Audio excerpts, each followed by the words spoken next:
Elşən Musayev, beynəlxalq ekspert innovasiyalar üzrə. Azərbaycanın Birləşmiş Ştatlar arasında xartiya imzalandı. Bu xartiyanın real nəticələrini əldə etmək üçün hansı addımlar atılmalıdır? Yəni qısa zamanda. Suala görə təşəkkür edirəm. Mən birinci xartiyanın özü haqqında danışmaq istəyirəm. Mən bu xartiyanı əsrin müqaviləsi ilə müqayisə eləyərdim Azərbaycan üçün. Əsas məsələ odur ki, bu xartiya layihə demək deyil, bu çərçivədir. Və bu geniş imkanlar yaradır Azərbaycan üçün. Yeni texnologiyalardan, iş yerlərinin açılması, ciddi kadr potensialının hazırlanması və gələcəyin texnologiyalarında iştirak eləmək hüququ. Amma bu qarantiya deyil. Ona görə də bunun üçün Azərbaycan bir çox işləri görməlidir və nəzərə alın ki, bu xartiya imzalanandan bir gün sonra Cənab Prezident iclas keçirtdi və artıq orada konkret nöqtələr qoydu ki, nələr olunmalıdır və tapşırıqlarını verdi. Bu xartiya, belə deyilsə, dövlət qurumları necə, hansı istiqaməti götürməlidir ki, burada süni intellekt var, bu məsələlər var da, hansı istiqamət götürməlidir, hansı dəyişikliklər olmalıdır ki, biz tam uyaq bu xartiyaya və köklü dəyişiklikləri nələrdə hiss eləməliyik? Adi insanlar bunu hal-hazırda heç nə hiss eləməyəcəklər. Əsas məsələ biz əgər dövlət qurumların və yaxud da ki, sahibkarları nəzərdə tuturuqsa, birinci növbədə rəqəmsallaşdırma vacibdir. Rəqəmsallaşdırma nöqteyi nəzərindən baxmaq lazımdır ki, nə rəqəmsallaşdırılıb, nə yox. Bugünkü günə qədər bir çox qurumlar rəqəmsallaşdırma ilə müəyyən işlər görüblər. Amma bu rəqəmsallaşdırma nə dərəcədə bir-biri ilə inteqrasiya olunur? Yəni, bunu adi insan dilində desəm, deyək ki, bu qurumların məlumatları var. Bu məlumatlar nə dərəcədə bir-biri ilə danışır? Və yaxud da digər qurumların məlumatları nə dərəcədə bir-birinə inteqrasiya olunub? Suallar buradadır. Və ona görə də dövlət qurumlarının birinci işi analiz eləməkdir. Bizim nəyimiz var?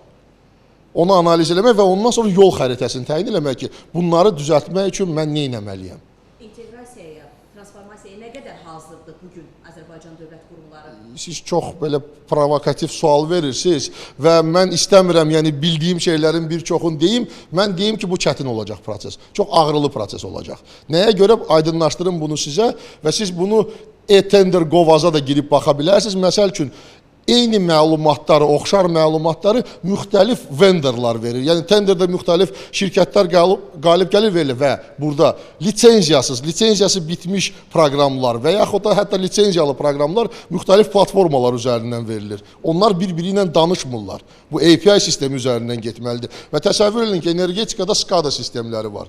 Və mən baxdığımı görürəm ki, bir 4-5 və yaxud da 6 şirkət SCADA sistemini satır eyni quruma. İndi bunların hərəsinin öz proqramı var və faktiki olaraq rəqəmsallaşdırma var, amma bir-biri ilə danışmır. Süni intellekt heç vaxt yarımçıq məlumatla düzgün istiqamətə apara bilməz. Sistem dəyişikliyi olmalıdırmı? Təbii. Cənab Prezident dedi ki, muavin təyinatı. Təsəvvür edin ki, mən onu eşidəndə mən çox sevindim. Nəyə görə? Çünki bu proseslərdə kimsə məsul şəxs olmalıdır. Yəni, gündəlik iş gedir, amma dəyişikliklər də lazımdır. Və bu adam məsul şəxs olacaq bu proseslərin aparılması üçün. Amma bu insanın nə qədər proseslərə müdaxilə eləmək şansı olacaq. Çünki bu adam təkcə yoxlamalı deyil, bu köhnə səhvləri düzəltməlidir. Bunun maliyyə imkanları olmalıdır ki, yəni prosesləri aparsın. Və ən vacib olan məsələ, yuxarıda qərarlar asant verilir. Ən böyük problem orta və aşağı təbəqədədir. İnsanlar yeniliyə hazır deyirlər. İnsanı qorxudur yenilik həyatda. Ona görə də burada kompleks işlərin görülməsinə ciddi ehtiyac var. Süni intellekt bu dəqiqə alır artıq hər şeyi əlinə. Süni intellektlə idarə etmək üçün potensialımız varmı və nə qədərdir? Nə qədər görürsünüz bu potensialı? Süni intellekt heç nə əlinə almır. Baxın, süni intellekt bizim güzgü əksimizdir. Yəni, faktiki olaraq sizin istifadə elədiyiniz ChatGPT ilə mənimkində yerlə göy qədər fərq var. Mənim ChatGPT mənim promptlarımla işləyir və mən bu gün artıq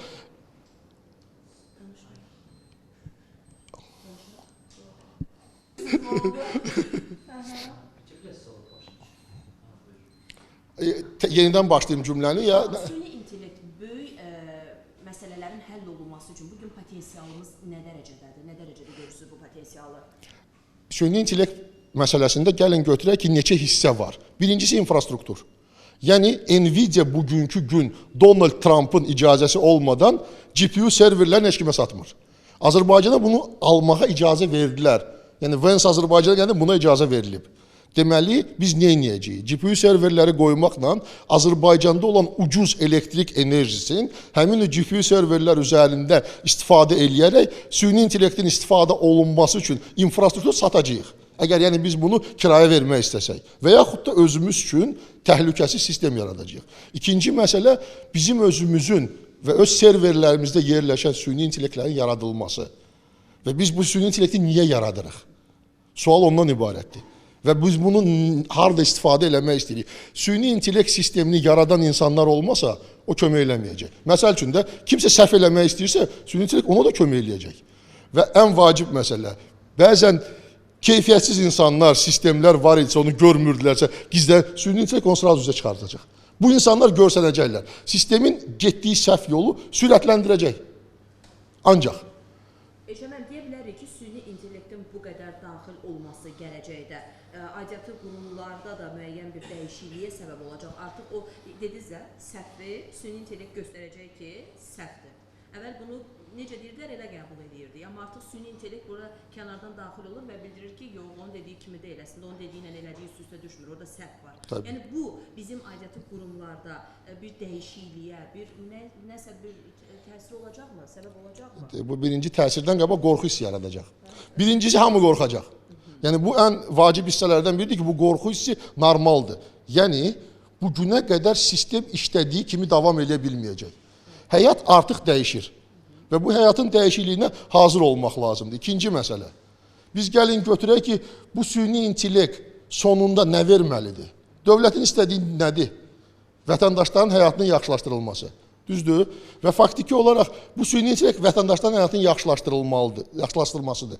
İndi məmurlar bu sürətlə qaça biləcəklərmi? Bu sistemə hazır olacaqlarmı?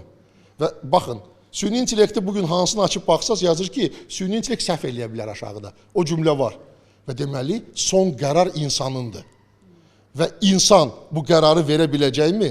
Məndə məsəl üçün süni intellekt yaratmışdım mən AI for Ministers. Yəni, ministerlər üçün süni intellekt və test kimi pulsuz şəkildə bunu yerləşdirmişəm. Və bu bugün ChatGPT-də ən güclü istifadə olunan promptlardan biridir bugünkü. Amma nə deməkdir bu? Sən qərarı verəndə orada informasiyanı alıb düzgün qərar vermək üçün istifadə edə bilərsən. Eləyirlərmi bunu? Və ya bildirdiniz, süni intellektə görə müavinlərin Bəli. təyin olması. Kifayətdirmi bu? Cənab Prezident orada dedi ki, orada hətta şöbələrin yaradılması məsələsi. Baxın, əgər bu adamın Cənab Prezidentə birbaşa çıxışı olacaqsa və bu adam müstəqil şəkildə işləyə biləcəksə, təbii olacaq. Mən hesab edirəm ki, bunu Rəqəmsal Transformasiya Nazirliyinin verdiyi təklif əsasında olub və onlar çox düzgün təklifdir. Çünki, baxın, insan əgər başa düşmürsə süni intellekti və onu başa düşmək məcburiyyətində deyil də hansı qurumun rəhbəri, deməli, onu başa düşən adam olmalıdır orada. İndi bir dənə baxaq ki, Azərbaycanda neçə nəfər adam var ki, nazir müavini təyin olunsun həmin o süni intellekt üzrə. Mən tanımıram, yəni özüm götürəndə. Amma bəlkə də var haradasa bu insanlar. Və deyirsiniz ki, bu gün üçün biz buna hələ hazır deyilik. Mən onu demədim. Bugün dünya heç biri hazır deyil. Gəlin bir şey deyək də, yəni bugünkü gün serverlər, GPU serverlər harada daha çox var? Gəlin baxaq da, yəni ki, Amerika bura milyardlarla pul qoyub, 1 milyard, 100 milyardlarla pul qoyub və bugün ən çox serverlər Elon Musk'dadır, bugün OpenAI-dadır, heç Çin ora çatmır yaxın. Və gəlin fikirləşək ki, niyə bu insanlar pulu qoyurdular və buradan pul qazanmırdılar? OpenAI-in hər illik zərəri təxminən 30-40 milyarddır. Və gəlin fikirləşək ki, niyə bunlar zərərə gedirlər? Bu zərər deyil, bu investisiyalardır. Biz geridə qalmışıq artıq. İnfrastruktur mübarizəsində və digər məsələlərdə biz geridə qalmışıq. Amma Azərbaycan o qədər böyük ölkə deyil. Və burada məsələ odur ki, Cənab Prezidentin imzaladığı xartiya Azərbaycan üçün şanslar yaradır. Amma bunu istifadə eləmək üçün insan kapitalı lazımdır. Bugün mən nəyi yadıma salıram, sizin də yadınızda olar bəlkə də, Cənab Prezident birinci dəfə prezident olanda dedi ki, neft kapitalın insan kapitalına çevirmək. Bugün həmin zamandır ki, həmin o insan kapitalı üzə çıxsın və istifadə olunsun. Qohumluq, tanışdıq və yaxud da bu, mən bunu tanıyıram, bu yaxşı oğlandır məsələsi artıq çıxmalıdır sistemdən. Sistemi bacaran insanlar idarə eləməlidir. Və bu artıq qaçılmaz bir şeydir. Eşəməli, belə bu xartiyada məhz bunun üçün imzalandı və mən sizə belə konkret bir sual verim. ilk 12 ay deyək də, xartiya imzalanandan ilk 12 ayda hansı real addımlar atılmalıdır? Məhz bu xartiyanın nəticəsini biz görməkdən ötürü. Götürək ilk 12 ayı. Gəlin birinci qaydaq ona ki, xartiya imzalandı və bu xartiyanın müzakirəsi varmı cəmiyyətdə? Siz eşidirsiniz onu? Mən görmürəm onu. Amma onun dəyəri çox böyükdür. Yəni bu demək olar ki, karatlarla olan böyük bir brilyantdır. Bunu cənab prezident imzaladı. Bu xarizma, bu uzaq görən siyasət və strateji addımdır. Azərbaycan dünya xəritəsində doğrudan çox balaca bir ölkədir. Və bu artıq strateji bir addım idi. İndi taktikaya ehtiyac var. Niyə bunu müzakirə edir? Hanı ekspertlər? Hanı Azərbaycan ekspertlər ki, bunun haqqında danışsın? Təhsil naziri oradaydı. Təhsil sistemində süni intellektin tətbiq olunması nə dərəcədə mümkündür bugünkü gün? Yəni mən o suala cavab vermək istəmirəm. Yəni burada çünki sistemi tətbiq eləmək üçün sistem analiz olunmalıdır. Bugün analiz eləməli. Məsələn gəlin bir şey deyək. Mənim 52 yaşım var. Biz Almaniyada davamlı check-up keçiririk. Hər ildə bir dəfə minimum. Mən getdim check-up keçirtdim və dedim ki, hər şey yaxşıdır, nəfəs alıram, səhər duramıyorum. Əgər mən öz xəstəliklərimi bilməsəm ki, harada problem var, ciddi fəsadlara səbəb olacaq, düzdür? Gəlin bu fəsadları qorxmadan açıb qoyaq ortaya. Bir dövlət qurumunun rəhbəri o günü yazıb ki, video deyir, bizdə sistem var, o artıq süni intellektə hazırdır. Onların dataları 4 dənə bazası var. Mən bilirəm onu. Nə dərəcədə bunu sən deyirsən ki, biz hazırıq buna. Bugün bir çoxları tələsirlər özün göstərmək üçün biz varıq. Yox. Mən hesab edirəm ki, bugün birinci ən vacib olan məsələ analiz olunmasıdır ki, bütün qurumlarda biz hardayıq. Sonra hara getməli olacaq biz bunu bilirik. İndi onun üçün yol xəritəsi lazımdır. Və bu su çox insanlara aparacaq və insanlar bunu başa düşməlidir. Mən də hesab edirəm ki, bəzi insanlar bugün qurumlarda işləyənlər oturub oxumaqla məşğul olmalıdırlar. Bunun üçün də şərait var. Süni intellektin özündən istifadə eləmiyorlar, onlayn kurslardan istifadə eləmiyorlar. Yəni bu ChatGPT və ora Google kimi istifadə eləmək deyil. İlk addımları demədiniz. Məsələn, necə bu xartiyanın biz nəticəsini görmək üçün ilk əsas addımları deyək? Biz deyəndə siz kimi nəzərdə tutursunuz? İnsanlar yox, bir dəqiqə, insanları, Azərbaycan hökumətin və ya nəyi? Yox, insanları yox. Mənə elə gəlir, insanların bir çoxu heç bu xartiyanın nə olduğunu bayaq siz də dediniz ki, heç bilmirlər. Heç onları, gəlin belə deyək, heç maraqlandırmır da hələ ki. Amma gəlin elə götürək dövlət olar. Gəlin başlayaq dövlətdən. Dövlətin nəticələri görmək üçün cənab prezident 3 ay vaxt qoyub. Yəni müəyyən istiqamətlərin təyin olunması və mən hesab edirəm ki, müəyyən istiqamətdə artıq proseslər gedir və bu infrastrukturla bağlıdır. Mən bildiyimə görə, yəni artıq avadanlıqlar alınacaq və sistem qurulacaq. Həmin o sistemin özü hətta pul qazanmağa kömək eləyəcək. O aydındır. İkinci məsələ insanlarla bağlı olan hissədir. İnsanın yaradılması bu 5 dəqiqəlik məsələ deyil. Bunun üçün ciddi proqramlar tətbiq olunmalıdır və bunun üçün məsul şəxslər olunmalıdır. Kim bunu eləyəcək? Və bir də ki, qorxmadan problemləri üzə çıxartmaq və onun həll olunması üçün işlərin görülməsi. Və bu ən vacib olan hissələrdən biridir bugün olunmalı olan. Hansı istiqamətdə gedəcək müxtəlif qurumlar onu mən bilmirəm. Bunu getməsi üçün yəni orada suallar var da hansı. Amma hər qurum özünün yol xəritəsini hazırlamalıdır. Ən vacib hissə. Bir də ki, televiziya kimi. Siz süni intellektdən nə cür istifadə edirsiniz? Sual. Bəli, təbii. Materialların hazırlanmasında istifadə edirik hələ ki. Okey. Yəni məsələn, çox üzr istəyirəm, hardasa bir qəza baş verir.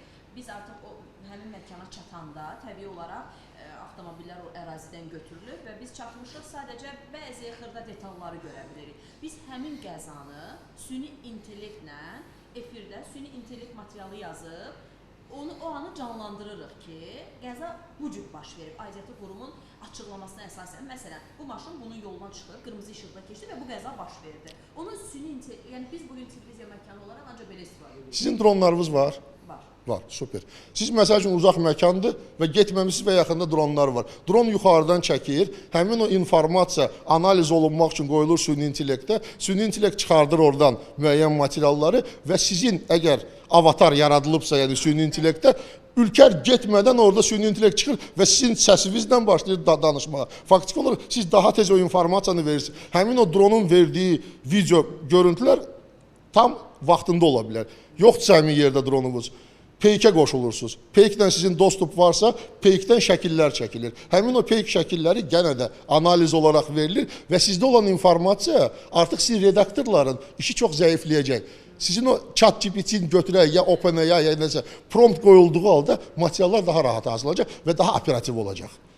Eşimə, mən sizə təşəkkür edirəm. Yordum sizi. Yox, Mən çox minnətdaram. Ay, nə gözəl. Operatorumuz yeni operator. Gördüm. Bəyəndiniz? İndi şey deyəcəm. Yaxşı,